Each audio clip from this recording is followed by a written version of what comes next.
So for this episode, guys, I went back to, for whatever reason, 1988. That year, for some reason, has been in my head the past couple of days. I don't know why. I don't make any explanations for the way I think. But I started looking at crimes that happened in 1988. And I came across a story that I had actually never heard about, but it is one of the biggest unsolved crimes in the Chicago area, unsolved murders. It's the unsolved kidnapping murder of Jaclyn Dowaliby. And so that's what this week's episode's all about. Really sad story. Have you ever heard that name before? Because you're No, from I the haven't. Midwest. No, I mean, I Well, was, it's a big case. yeah, sure. I was 17 years old, flipping through the Chicago Tribune. Sure. Fair point. I'd never heard of it either. And I mean, Maryland, where I grew up, is pretty far removed from Chicago, the big city. On September 10th, 1988, 7-year-old Jaclyn Dowaliby was discovered missing from her bedroom in her family's home in Midlothian, Illinois. Her stepfather, David Dowaliby, noticed her absence that morning and at first assumed she was outside playing. But a search of the home revealed an alarming scene. Her bedroom was in disarray. A suitcase and dresser drawers were open, which is very odd for a 7-year-old, for a suitcase. That would stand out to me as well. And her blanket was missing, her comforter. Most disturbing, the kitchen door was ajar and a basement window had been broken, implicating a possible point of entry for an intruder. David and Jaclyn's mother, Cynthia, contacted the police, who quickly classified the case as a likely kidnapping. They noted that Jaclyn's biological father, Jimmy Guess, had previously tried to forcibly enter the home to abduct Jaclyn during a custody battle, but he was soon eliminated as a suspect since he was serving a prison sentence in Florida at the time of the abduction. What a weird, coincidence that is.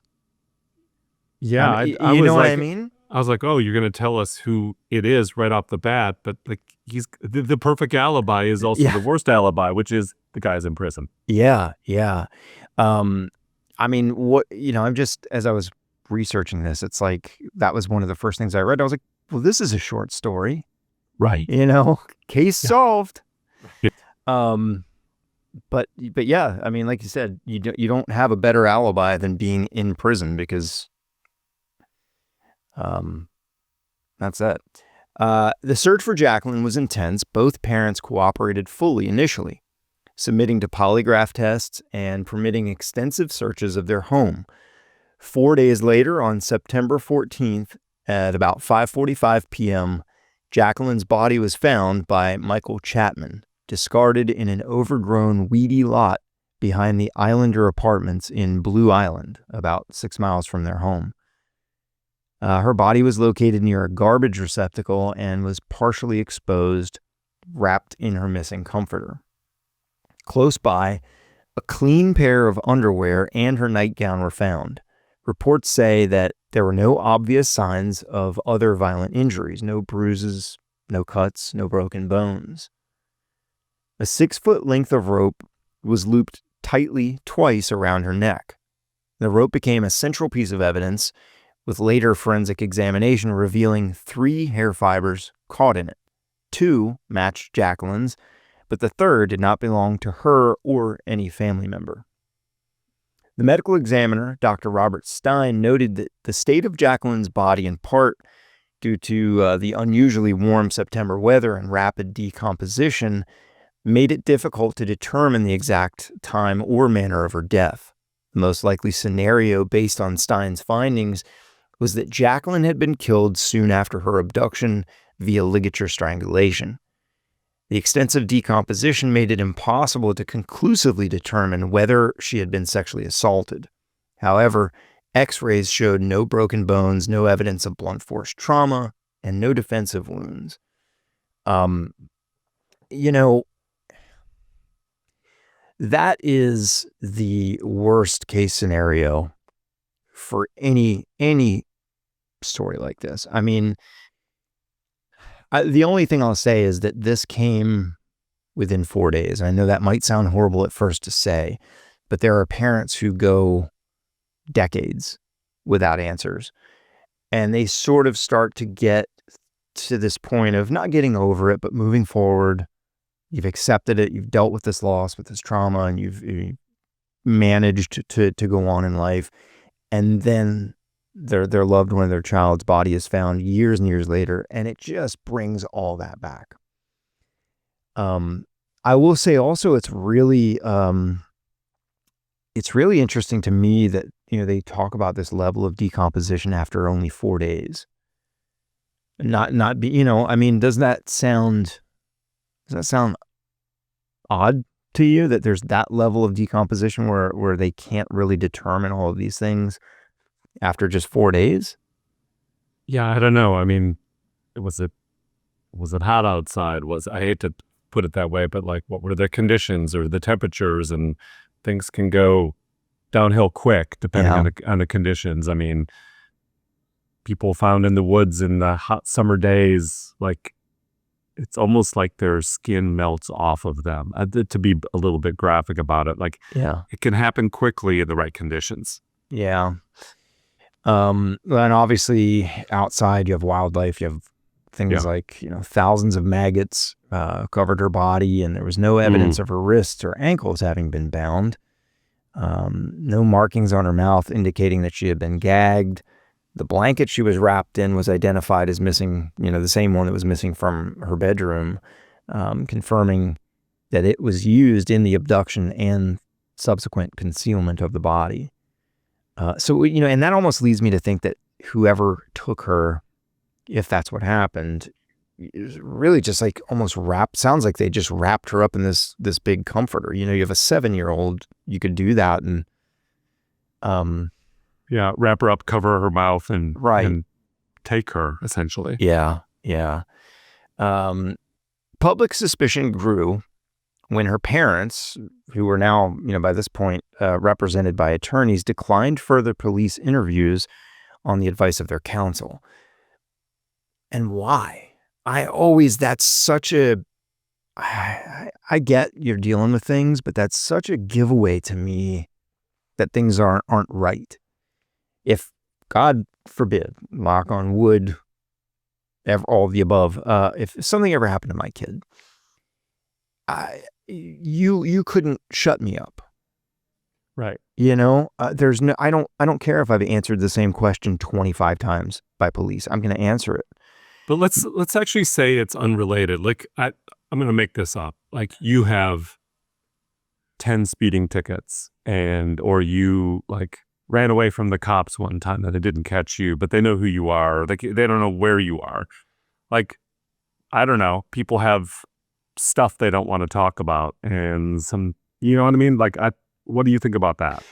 If your child is missing, if your child is murdered, there's nothing, to me. Oh, I agree. I'm just throwing it out there of like, I'm trying to understand the behavior. I actually just watched recently an interrogation tape, and they had this guy dead to rights, right? And he just couldn't say it. He couldn't. He was there, but he couldn't say it. He was, I mean, it was all the way, and still he couldn't come out of his mouth. Well, and I think this is a little different than that. This is, they're just, hey, we want to ask you some more questions, and they say, talk to our lawyer. That's just a wall that people put up as a defense that you bring lawyers into a situation like this, that just makes you stand out. Certainly to investigators, they'd be like, really? Yeah, but so let me ask you another question. Would you, if you were questioned for something like this case, would you bring a lawyer with you, or would you go down to the police station, just talk? I mean, if they were looking at me as a suspect, then, but if I had no reason to believe and I know I didn't do anything, why, you don't need to make up the truth. Yeah. So, but anyway,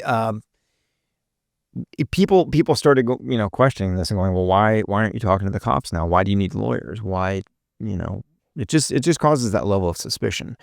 The family's car, a light blue Chevy Malibu, was seized and evidence was gathered, but nothing conclusively linked the Dawalibys to the crime. And, and again, you look at that and maybe unless they were badgering them, right? And they're going, look, I've told you everything I know, but again, weird. A breakthrough, at least in the eyes of investigators, came when an eyewitness named Everett Mann reported seeing a car matching the family's Chevy Malibu in the early morning hours of Jaclyn's disappearance near the location where her body was later found. Mann later identified David Dowaliby as the driver, largely based on Dowaliby's distinctive nose. So maybe that's why they lawyered up.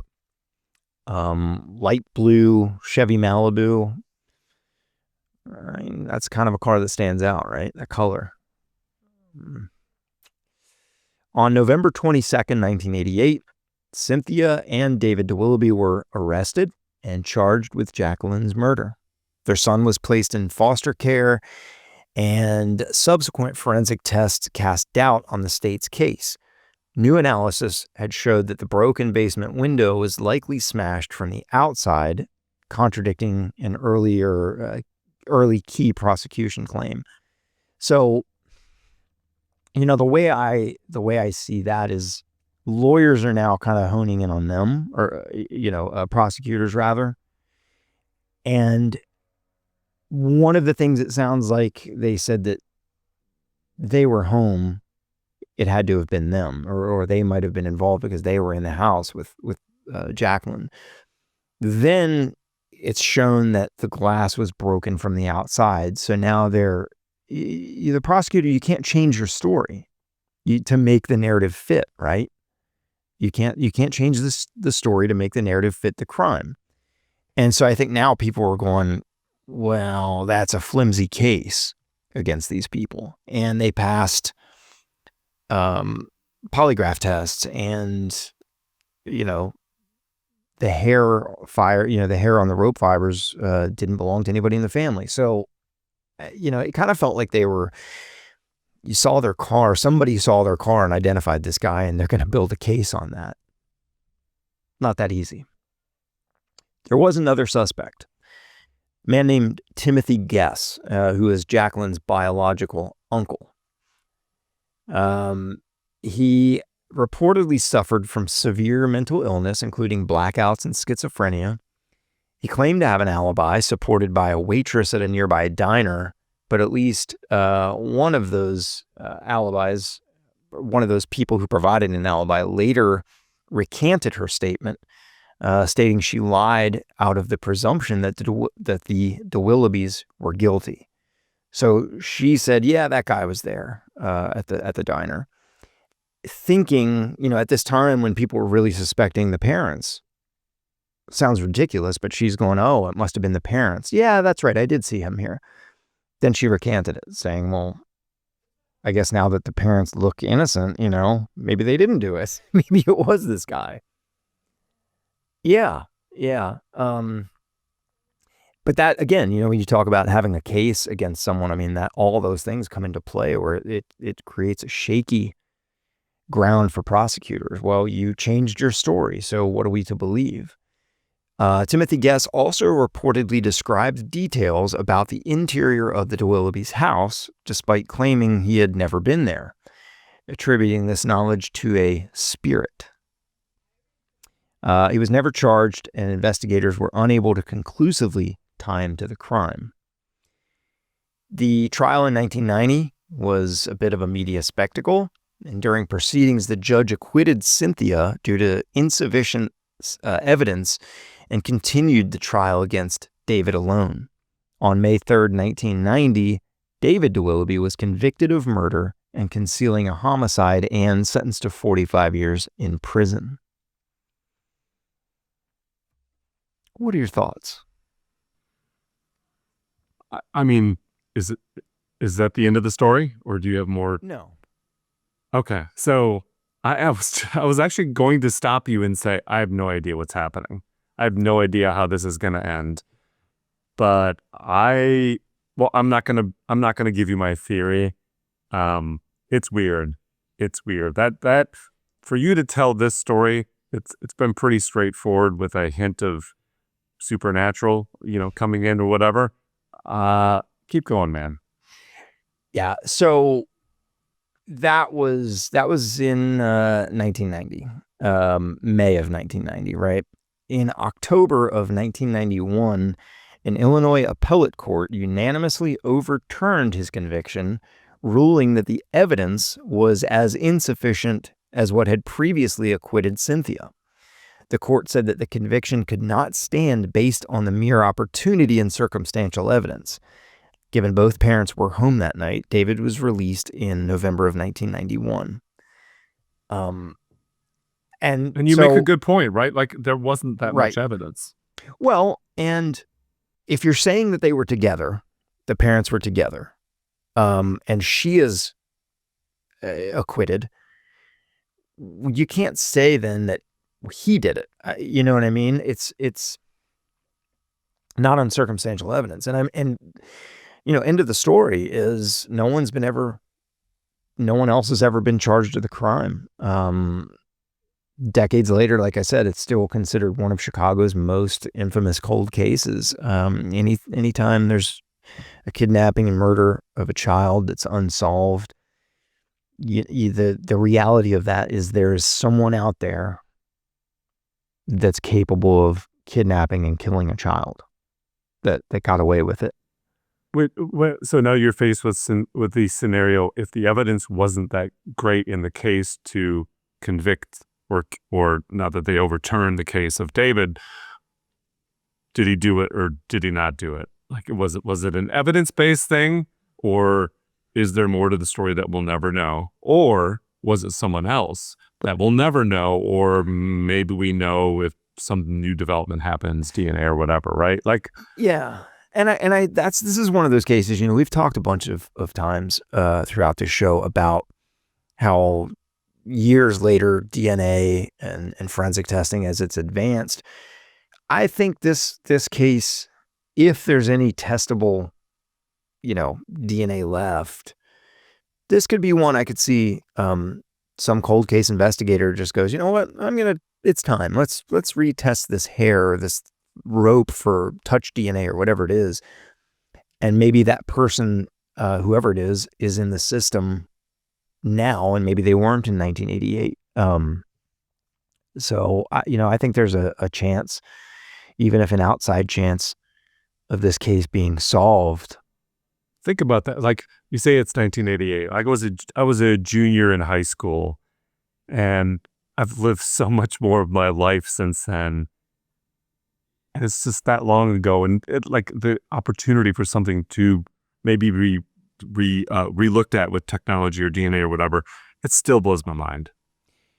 Yeah. I mean, it's amazing what time can do when there's enough time, and nobody ever wants that. You want a case like this solved right away, but sometimes cases aren't solvable with the means you have at your disposal when the crime takes place. In 1988, I mean, there were a lot of places that didn't even collect forensic evidence because, they didn't keep blood on file or hair. Well, and how long do you save that stuff too? I know a lot of cases, they do not have the space down at the station. And so what they actually do is they rent storage space, and it's bankers' boxes, it's things in envelopes. They didn't have maybe the Ziploc bags or something that was completely sealed. And I hear over and over in people that I've talked to in investigations where they say, yeah, water damage. Mm-hmm. Things got there ruined. was a fire.